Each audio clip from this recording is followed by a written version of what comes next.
Көптен көрмеген жолдас балалармен кездесіп, sıрадан біраз сілтеп алып, түн ортасына таман үйге келдім. Есікті ашып кірсем, жарық әлі сөнбеген. Қарасам, Қарлығаш тәте әлі ұйықтамапты. Халатының етегі бір жағына қарай түсіп кетіп, теледидар көріп жатыр. Онысынан бір жақ саны жалтырап көрініп тұр. Менің кіргенімді байқамай қалған ба, білмейм, мән бермеді. Теледидар қонақ бөлменің сыртқы есікпен қарама-қарсы тұсына қойылған. Кіргенде бірден көрінеді. Қарлығаш тәте ұятсыз кинолар көріп жатыр. Менің кіргенімді енді байқап қалып, дереу теледидарды сөндірді. Ал мен күліп жібердім.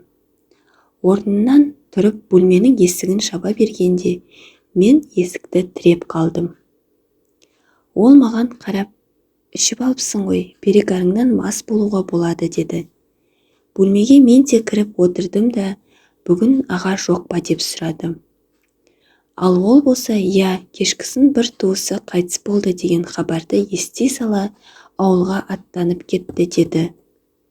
Мен де дереу іліп әкеттім. Бәсе, көріп отырған видеоңыздан ақ көріп қорқып едім. Кірген бойда деп әзіл шыны аралас. Қарлығаш тәте деп отырғаным, мен тұратын пәтердің хозяйкасы. Ұзын бойлы арықша келген әйел. Жасы 49-да. Ал күйеуі өзінен 18 жас үлкен. Мастықтың кесірі ме білмейм. Оны-мұны бір айтып отырып, көңілін көтеріп, күлдіріп отырдым. Біраз уақыттан кейін әңгіменің тақырыбы итеріске ауысты да, ол маған өзіңнен кіші қызға үйленбе, және денсаулығыңа мықтап қара деді. Неге деп сұрағанымда, мына әңгімені айтып берді. Жасым 20-дан енді асқан кез еді. Институттың соңғы курстарының бірінде оқып жүрген, жанымда сүйген жігітім де бар еді. Бірде кешкілік үйге қонақтар келді. Білуімше әкемнің ескі досы болатын.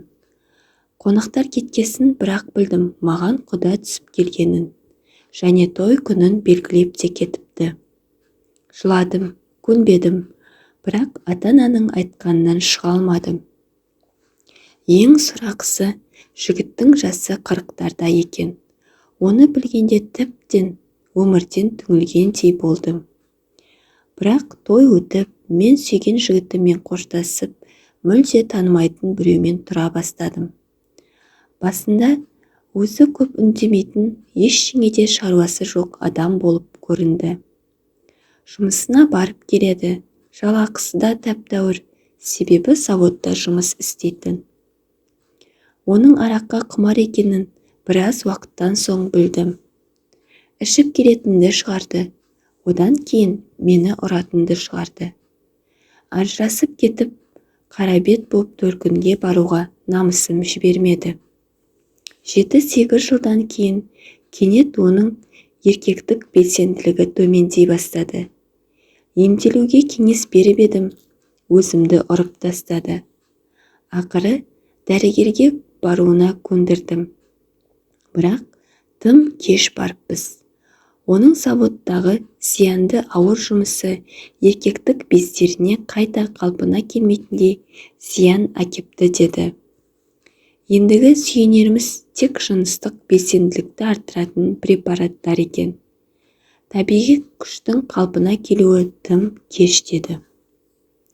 Осыдан кейін ол жуасып, қайта мен күшейе бастадым. Тіпті оған төсекте де ойыма келгенді істететін болдым.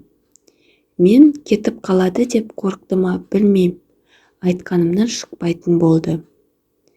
Кейіннен оған дәрілерді әсер етпейтін болды да, төсек қызығы дегенді де ұмытқанымызға 15 жылдай болыпты.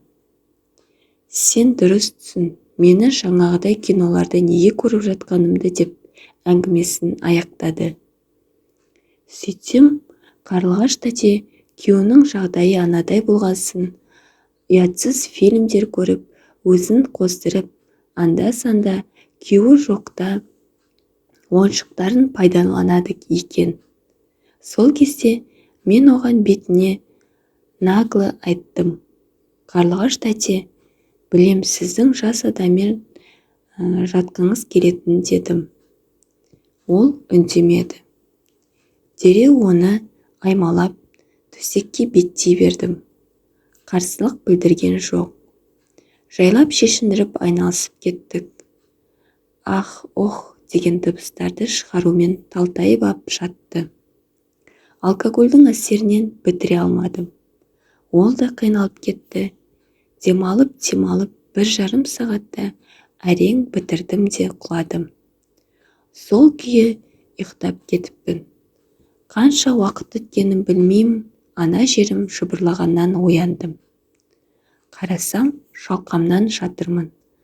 Қарлығаш тәте қасыма қырынан жатып ап, аспабымды жаймендеп көтеріп, басын ашып жауып қояды. Солай біраз жатты. Қатаяр емес.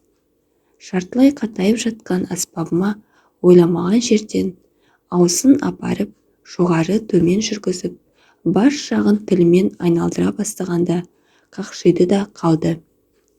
Содан қайта айналысып таңға дейін 2-3 рет бітірдік. Оның риза болғанына сондай, дәл осындай сәтті басымнан өткермегеніме қанша уақыт болды десеңші. Бүгін тіпті бұтымды да жинай алмайтын шығармын, деп қояды. Содан кейін де қанша уақыт өтті. Үйде шал жоқ болғанда быт-шыт итеріс болады. Ойыма не келсе соны іске асырам. Жытқызып қойып та істейм, тұрғызып қойып та істейм, еңкейтіп тоңқайтып, қырынан дейсің бе, небір бозалар кетті. Алдына да бітірем, артына да бітірем, кейде аузына да бітіріп қоям. Кейде түн ортасы ауғанда менің бөлмеме де келе бастады. Ақыры ол квартирадан кетіп тындым. Қарлығаш тәте мен қимастықпен шығарып салды.